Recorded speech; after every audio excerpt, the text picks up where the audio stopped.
So, saksak natin yung ating router dun sa desktop.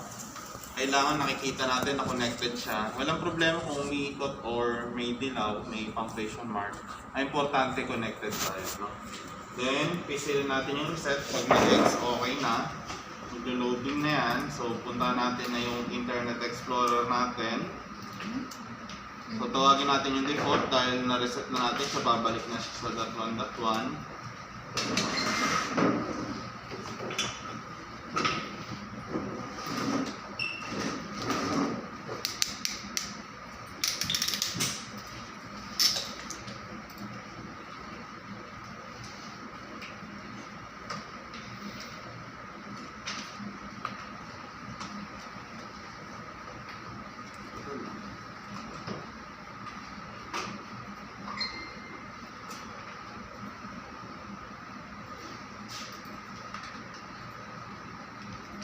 Then admin tayo, admin lang.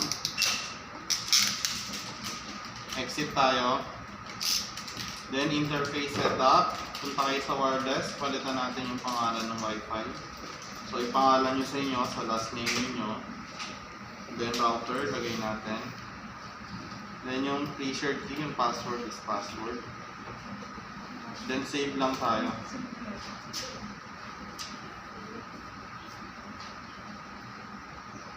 So, hintayin natin kasi wireless pa lang yon. Pero pag nasa LAN, hindi na hinihintay. Tandaan nyo. So, punta kayo sa LAN after nating masave yung wireless. Unang pipindutin, disable yung DHCP. Then, palitan natin ng IP kung anong binigay sa inyo. No? Ayan na yung bibigay natin. So, una natin ng IP is 12 para kay router. Then, save. Pag na-save, bunot. Then, saksak sa switch. Kunin yung access point. Saksak sa ating desktop, then reset. Reset natin yung ating access point. Tingnan muna kung nag-load. Tapos doon tayo mag-reset.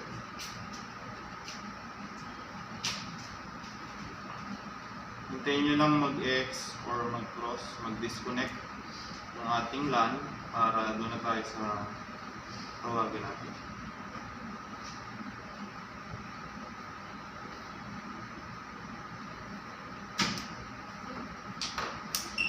So, tiyaga lang, no? Kasi medyo makulit tawagin yung ating access point. Hindi siya katulad ni router. So, tiyagain nyo lang si D-Link AP.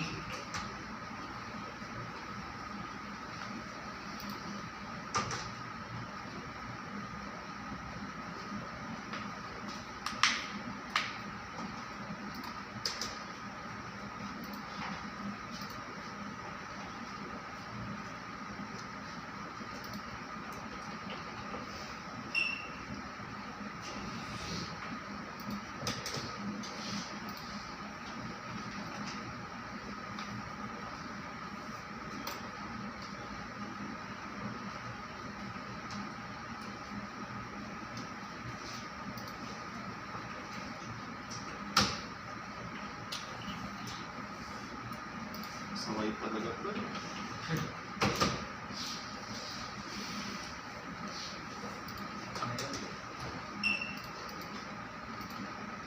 Pa.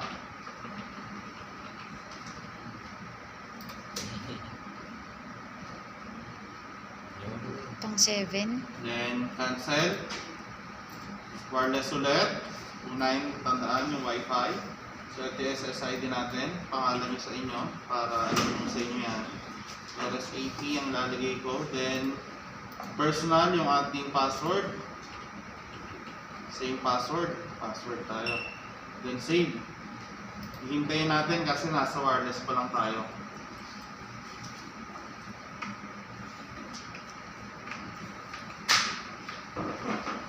After ma-save, pupunta tayo ng LAN setup. Palitan natin yung dynamic. Huwag nyo gagalawin itong device name, hayaan nyo lang. Iyan yung pinatatawag natin. Pag pinalitan nyo yan, baka pangalan nyo dyan sa inyo yan. Pag tinype nyo dito, pangalan nyo itatype nyo.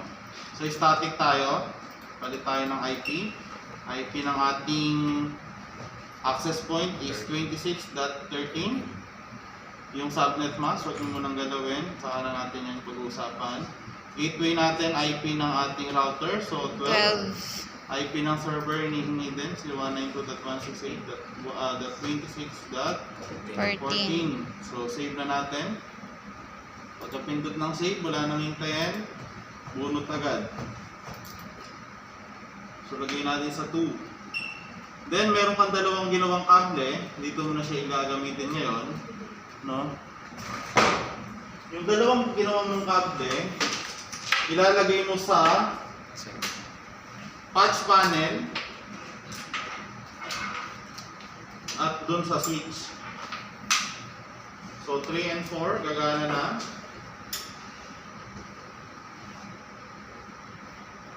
Kailangan 4 yung umiilaw. So yung 3 natin hindi ko gagana.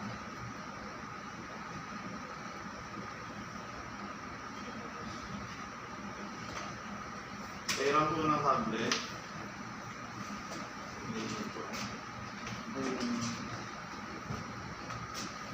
Number 3.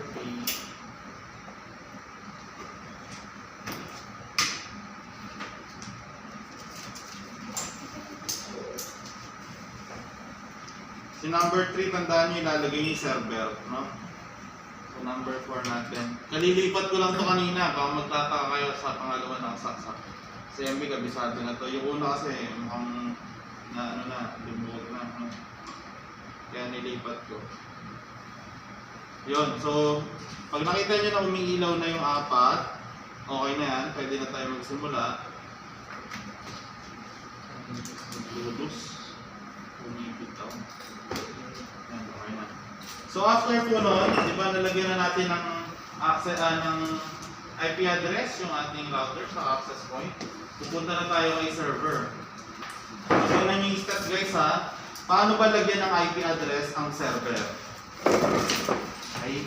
So, tingnan ko lang kung nakapangalan na dito, server, para hindi tayo, ayun, so nakapangalan lang sana. So, ang una niyang gagawin, lagyan ng IP, yung ating server. So, punta ka sa network, right-click, properties, then change adapter settings, makikita niyo yung local area connection, right-click, properties, then meron tayong version 4, internet protocol, makikita niyo IP, version 4, no, ang gagamitin natin. Then properties. Use the following IP address. Dito kayo magta-type ng IP. Okay, ulitin ko ha. Huwag kayo magsulat muna guys. Tingnan nyo muna ng mabuti. Ulitin ko naman to. I-familiar nyo muna yung sarili nyo. Network, right-click, properties. Change adapter settings, right-click, properties. Internet protocol version 4, properties. Puro properties, ano po? Para lumabas siya. Kung nagmamadali kayo, punta kayo dito, right click, open network, change adapters, right click, properties. Same po yan, no? Merong command pero hindi ko ina-advise, no? mcpa.cpl, lalabas na po itong pina-properties natin. Pero kaya ako nilabas yung icon para dito na kayo nagra-right click, properties.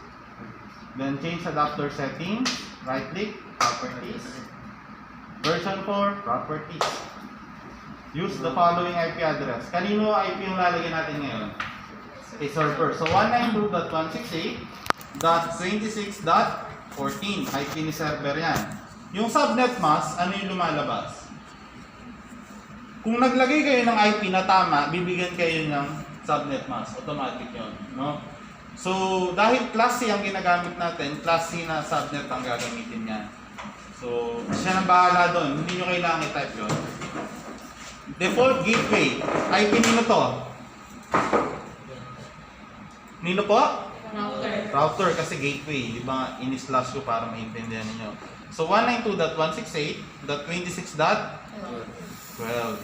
So, IP ni gateway. IP daw ni server, pinapaulit sa atin. So, ano nalagay natin dito? 14. .14. Tama po. 14 pa rin kasi si server daw eh. DNS server. So, server ang ilalagay nyo ng IP. Para hindi kayo malito. Okay? Okay na? Okay. Then, back. Punta kayo sa change advanced sharing. Mamaya kasi, para magkita-kita yung mga network natin, kailangan yung i-on yung mga network. Turn on network discovery. Turn on file and printer sharing. Turn on so anyone with network access can read and write files in the public folder. Nagigets niyo po ba yun? Ibig sabihin, pag in-on natin tong mga sharing natin na to, pwede na natin pakialaman yung mga data dito. Ano? So, ganun yung ginagawa sa network. Then, yung pinaka-importante dito, ite-turn off nyo yung password protected sharing. Kahit hindi kayo naglagay ng password, pag in-access nyo si server, manghihingi ng password kasi naka-on. So, i-off natin. So, 3 on, 1 off. Okay? Yan. Una, nagpalit ako ng IP. Tama po ba? Naglagay ako dito sa version 4. Nilagay ko na yan. Nung na-okay ko siya, back lang ako. Then, dun ako sa baba. Yun yung in-on natin. Then, in-off yung huli. Then, pinaka-last, firewall. Yung firewall ay, kaya nga firewall, ibig sabihin pader na nakapagitan sa mga unit. Ang mga firewall ay para siyang antivirus, no? Hindi niya yan yung mga files na lumagpas pag naka-on siya. So, pag nakita nyo na naka-green, ibig sabihin naka-on yun. So, i-off natin para makapag-share tayo ng mga files. Okay? So, off natin. Importante ito. Sa una, hindi nyo siya ganong mapapansin na importante. Pero pag nasa COC3 at hindi nyo na-off ang firewall, magkakaroon kayo ng malaking problema. So, pag naka-red, okay na siya. Okay na si server. Ulitin ko, anong ginawa kay server? Una, nagpalit tayo ng IP.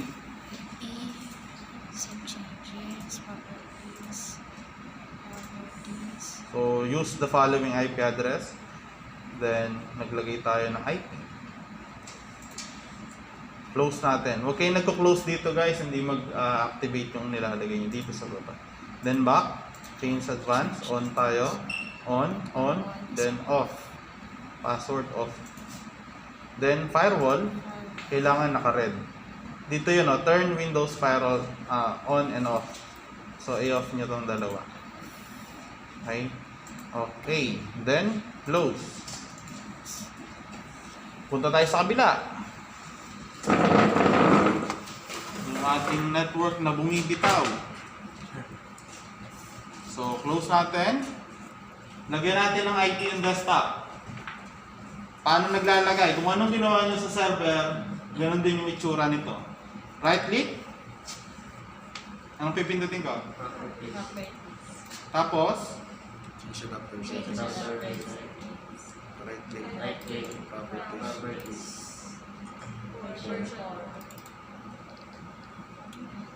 Use the following IP address. i-click nyo to, hindi kayo makakapag-type dito. Use the following IP. Then IP ni desktop. 15 kay desktop. Subnet mask, automatic yan. Gateway, IP nino to? Router. So, 26.12. IP ng server. 14. Back. Tapos, change advanced sharing. On, tapos, off. Off. Ito yan yun na to. Sa Windows 7 meron talaga yan. Bali 3 on ulit yan, saka isang off. Save changes. Ganun din. Firewall. Firewall. Naka-green, so off natin. Si laptop, same din po. Ganon din yung gagawin niyo. Ang kaibahan lang ni laptop, sa Wi-Fi kayo magkakabit ng IP, hindi dun sa LAN. No? Ano ang problema nito? Pairam nga po ng kable.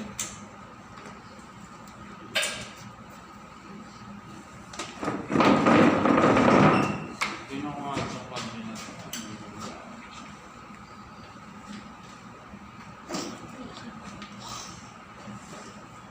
Hey, nako. Para tinitok sa kable.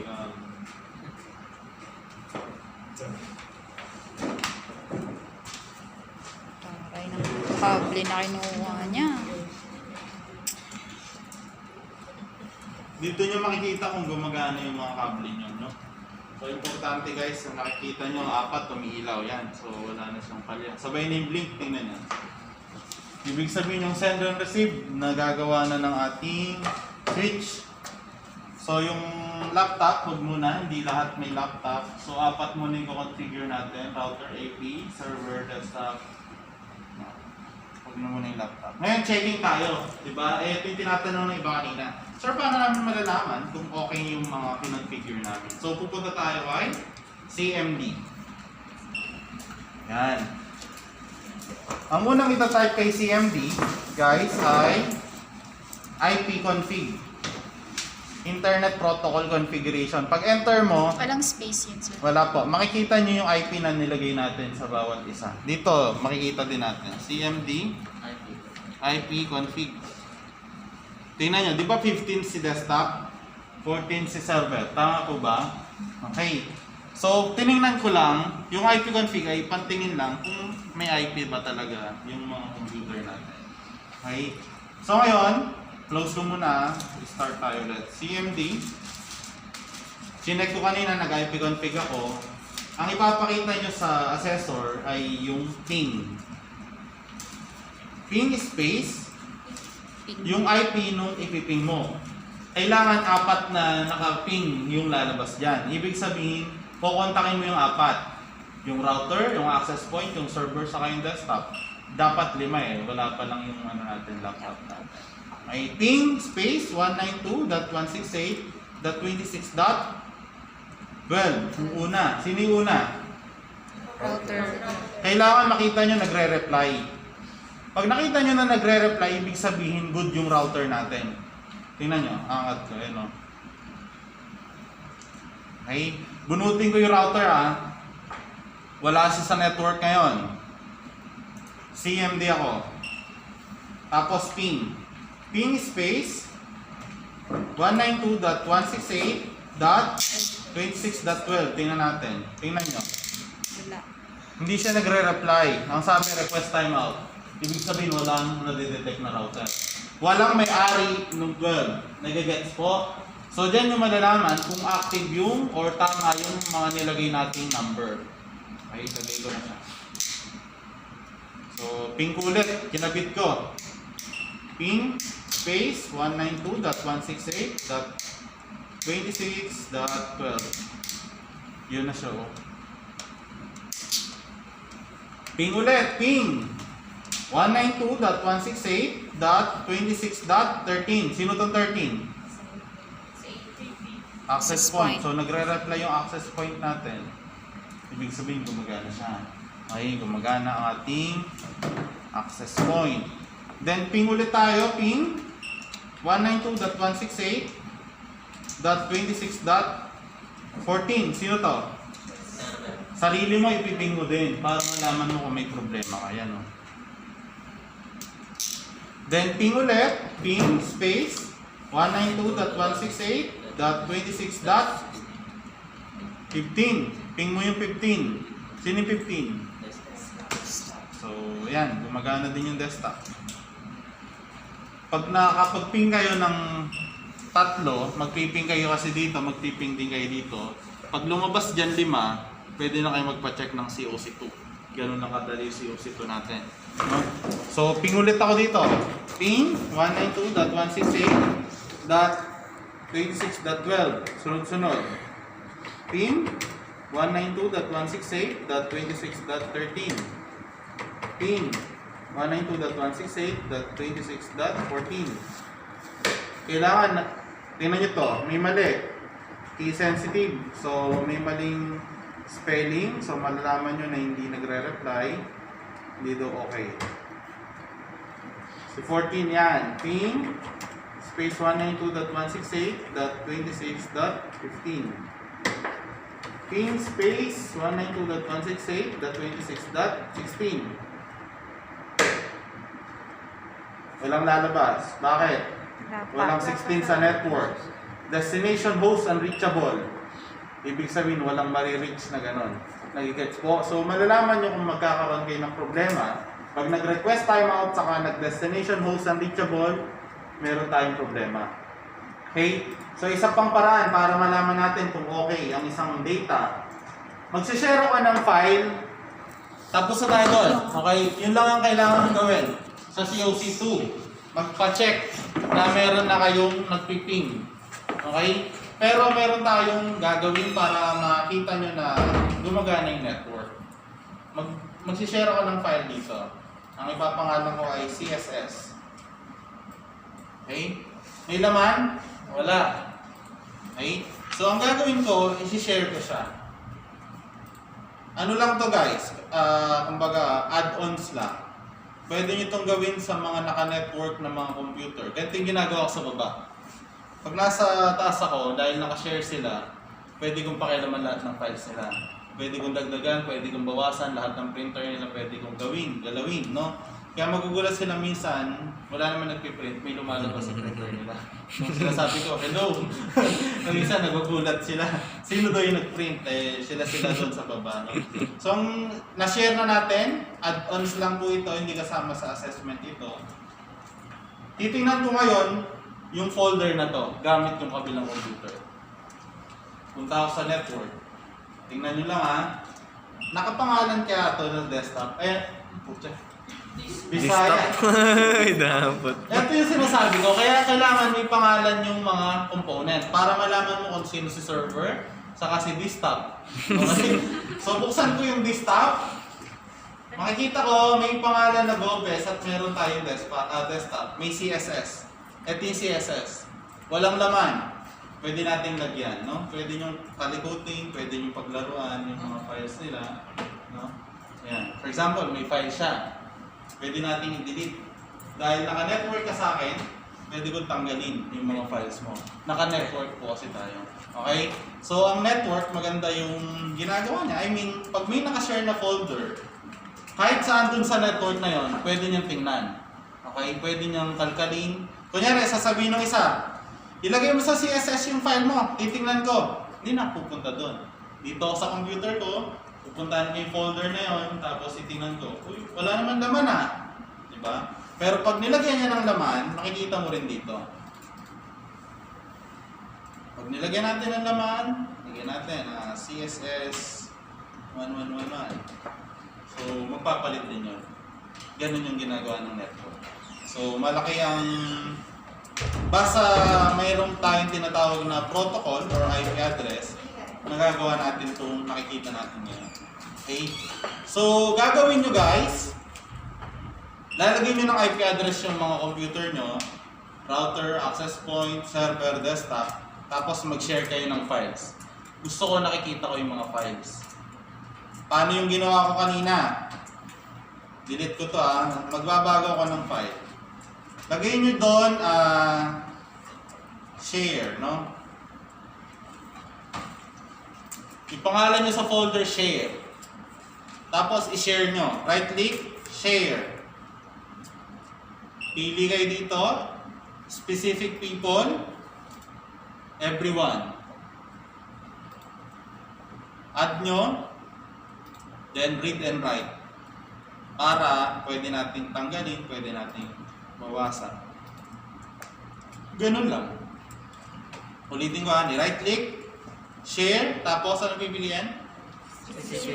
Specific people. In-click mo, hanapin mo sa everyone. Tapos in-add mo, ginawa mong read and write, then share.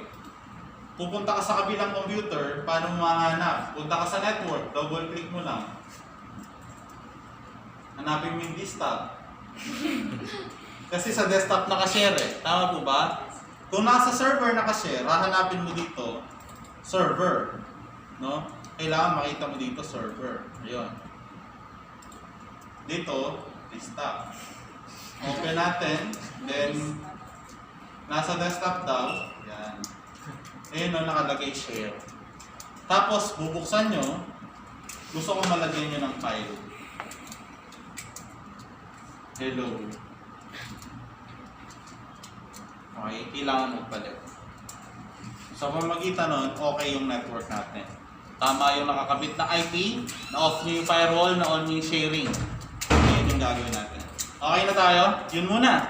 Hindi ko muna dadagdagan, no? Kailangan mag-ping.